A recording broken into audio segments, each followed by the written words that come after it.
Throughout history, human ingenuity has shaped both wonders and horrors.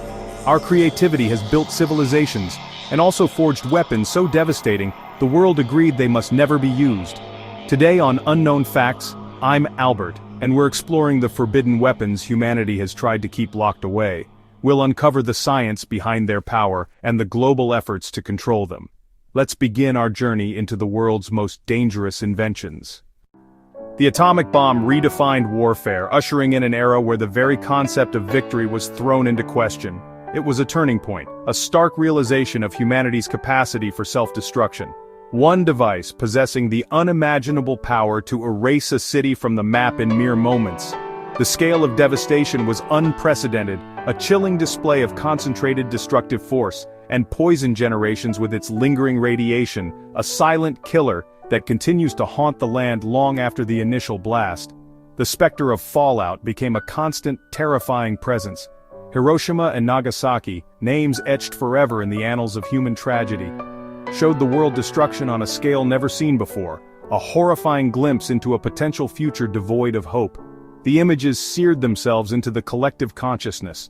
The Cold War's nuclear standoff, a tense and precarious balance of power that held the world hostage for decades, forced humanity to confront the very real possibility of its own extinction, a chilling prospect that spurred both fear and a desperate search for solutions. In response, nations forged the Treaty on the Non-Proliferation of Nuclear Weapons, or NPT, a crucial step towards preventing further escalation. A pact to halt the spread and encourage disarmament, striving to roll back the nuclear threat and build a safer world. The Comprehensive Nuclear Test Ban Treaty followed, a further commitment to restrain the development and refinement of these devastating weapons, aiming to end nuclear testing altogether, a vital measure to prevent the creation of even more destructive arsenals. These agreements are fragile, constantly threatened by geopolitical tensions and the ever-present allure of power, but they've slowed the march toward nuclear chaos, providing a crucial buffer against the worst-case scenarios. The world recognizes, in nuclear war there are no winners, only varying degrees of loss and devastation. Only mutual destruction, a grim reality that underscores the urgent need for continued disarmament efforts. Banning these weapons is more than policy, it's a moral imperative, a recognition of the inherent value of human life. It's a survival instinct, a fundamental drive to protect our species from self-inflicted annihilation. The treaties stand as proof, a testament to humanity's capacity for reason and cooperation in the face of existential threats. That some powers are too great for anyone to wield, too dangerous to be entrusted to any single nation or individual. Humanity's greatest wisdom lies in recognizing the limitations of power and the paramount importance of collaboration, maybe in choosing restraint over annihilation, opting for diplomacy and dialogue over the catastrophic consequences of nuclear war. The shadow of the atom remains, a constant reminder of the destructive potential we possess, but so does the hope of never crossing that line again, the enduring aspiration for a future free from the threat of nuclear annihilation. Chemical weapons kill not with the brute force of conventional arms, instead they kill with poison, a silent and insidious method of attack. They transform the very air we breathe into a silent killer, an invisible enemy. World War I's horrific gas attacks left countless soldiers blinded, burned, and psychologically traumatized, forever scarred by the horrors they witnessed. This marked a new and appalling low in the history of warfare, a descent into inhumanity. Insidious nerve agents like sarin and VX developed in the shadows, and agonizing blister agents like mustard gas, a relic of past conflicts, inflict unspeakable agony and terror upon their victims, leaving lasting physical and emotional scars. Recognizing this inherent cruelty, the 1993 Chemical Weapons Convention was established, banning their development, production, and use. It also prohibited the stockpiling of these inhumane weapons, aiming to eliminate them from the face of the earth. The OPCW, the Organization for the Prohibition of Chemical Weapons, was created to oversee the global destruction of declared stockpiles. This landmark treaty treats chemical weapons as global contraband, an unacceptable tool of warfare. They are not considered legitimate tools of war, but rather, instruments of indiscriminate suffering. To ensure compliance, on-site inspections are conducted, a rare and vital intrusion on national sovereignty, all for the sake of collective safety and security. Yet, despite these efforts, devastating chemical attacks still tragically occur. grimly reminding us that the threat of these weapons hasn't vanished entirely. Each and every use of these weapons is rightfully met with swift and unwavering global outrage, powerfully reinforcing the international taboo against their use and proliferation. The ongoing fight to consign chemical weapons to the history books is a constant and crucial endeavor. The world's unwavering vigilance and commitment to disarmament is the only true barrier, standing firm against the potential return of the poisoned wind and its devastating consequences. The enduring lesson remains: some weapons are simply too cruel, too inhumane for any battlefield under any circumstances. Biological weapons turn disease into a weapon, unleashing invisible killers that can spark pandemics. Anthrax, smallpox, and plague have all been studied for their potential to devastate populations. Unlike bombs, these agents multiply and mutate, making them unpredictable and nearly impossible to contain. The 1972 Biological Weapons Convention banned their development and stockpiling but lacks enforcement mechanisms. Compliance relies on trust, leaving room for secret programs and new threats from biotechnology advances like CRISPR raise fears of engineered superpathogens. The same science that cures could also destroy the BWC as a moral firewall, but its gaps are dangerous. The threat of biological warfare demands constant vigilance and international cooperation. The prohibition is more vital than ever as technology evolves. In the wrong hands, life itself becomes the deadliest weapon. Anti-personnel landmines are simple in design, cheap to produce, and devastatingly effective in their impact. These insidious devices lie in wait, often for years, posing a silent threat to anyone who crosses their path. They indiscriminately maim or kill, long after wars end and peace treaties are signed.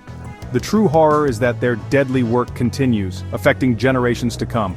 They turn ordinary fields, once used for agriculture and simple roads, vital for commerce and connection, into deadly traps, forever altering the landscape and the lives of those who depend on it. Tragically, children and other innocent civilians are often the victims, their lives irrevocably changed in an instant. The impact extends far beyond the physical wound. The goal is often to maim, not kill, creating a burden on healthcare systems and families, and leaving individuals with lifelong disabilities. This calculated cruelty creates a lasting humanitarian crisis, straining resources and hindering development in already vulnerable regions. Landmines prevent communities from rebuilding their lives, farming their land to feed their families, or even walking safely to school or the market.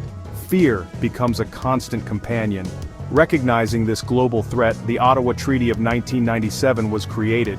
It banned the use, production, and transfer of these inhumane weapons, marking a significant step towards a world free of landmines. The treaty also required the destruction of existing stockpiles and the clearance of mined areas, a monumental task that continues to this day. Victim assistance is central to the treaty's mission, ensuring that those affected receive the care and support they need. This acknowledges the lifelong impact on survivors and the importance of providing them with the tools to rebuild their lives with dignity. While some major military powers haven't signed the treaty, its influence is undeniable. To date, the treaty has led to the destruction of over 55 million landmines, preventing countless injuries and deaths. It has also stigmatized their use, making it increasingly unacceptable for any nation to employ these weapons. The landmine is now widely seen as a weapon of indiscriminate violence, a violation of fundamental human rights, and not a legitimate tool of warfare. The global campaign against landmines stands as a powerful model of humanitarian disarmament, demonstrating what can be achieved through collective action.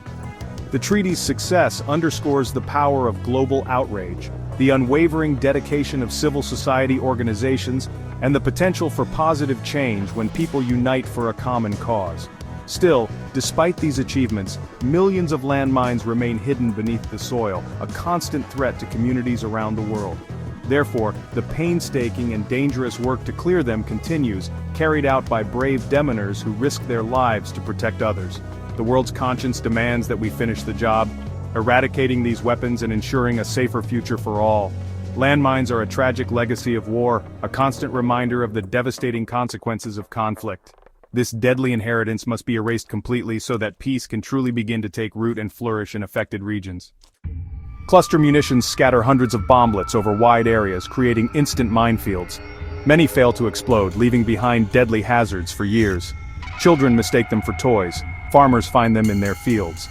The aftermath is devastation. land rendered unusable, lives shattered long after conflict ends. The 2008 Convention on Cluster Munitions bans their use, production and stockpiling, and mandates cleanup and victim assistance. Over 100 countries have signed, but major powers have not. The treaty has created a powerful stigma, and any use now draws swift condemnation. Cluster munitions are judged too indiscriminate and cruel for modern warfare. The world has spoken. Weapons that can't distinguish between soldier and civilian have no place in any arsenal. The fight for a cluster-free world continues, driven by the stories of those left behind. The reign of steel must end for true recovery to begin. Blinding laser weapons are designed not to kill, but to permanently blind, inflicting a lifetime of darkness. Their sole purpose is to cause irreversible injury, a cruelty deemed worse than death by many. The 1995 UN Protocol on Blinding Laser Weapons banned their use before they could be widely deployed. The protocol draws a clear line: incapacitate, but do not inflict gratuitous, lifelong suffering. This ban is a rare example of foresight, stopping a weapon before it could create a legacy of victims. It affirms that even in war there are limits to what is acceptable. The world chose to keep this darkness at bay, upholding a core principle of humanity. Some lines once drawn must never be crossed. Expanding bullets or dum-dum bullets are designed to mushroom on impact, causing massive, devastating wounds. The Hague Convention of 1899 banned their use in war, recognizing the extreme suffering they inflict. These bullets tear through tissue, making wounds difficult to treat and often fatal. While law enforcement uses hollow points for safety in war, the calculus is different. The ban reflects a belief that weapons should disable, not maximize suffering. For over a century, this rule has set a standard of humanity in combat. The expanding bullet crossed a line, one the world agreed should not be crossed again. Even in war, there must be limits to brutality. Poisoned weapons are among the oldest and most reviled tools of war. Ancient warriors dipped arrows in toxins, but even then, it was seen as dishonorable. Modern law, through the Hague Conventions, explicitly bans poison and poisoned weapons. This covers any projectile treated with toxins, separating combat from assassination. The ban reinforces the idea that injury should come from force, not treachery. While rare today, the prohibition remains a cornerstone of humanitarian law. Some methods of killing are so perfidious they must be forbidden. Even in chaos, there are rules that must not be broken. Incendiary weapons like napalm and white phosphorus burn with terrifying intensity, sticking to skin and causing horrific injuries. Their use in Vietnam and other conflicts seared their cruelty into global memory. Protocol 3 of the 1980 Convention on Certain Conventional Weapons restricts their use, especially near civilians. Air-delivered incendiaries are banned in populated areas. Attacks on civilians or civilian objects are strictly prohibited. The law aims to protect non-combatants from the unique horror of being burned alive. Debate continues, especially over white phosphorus, but the restrictions reflect a hard-won consensus.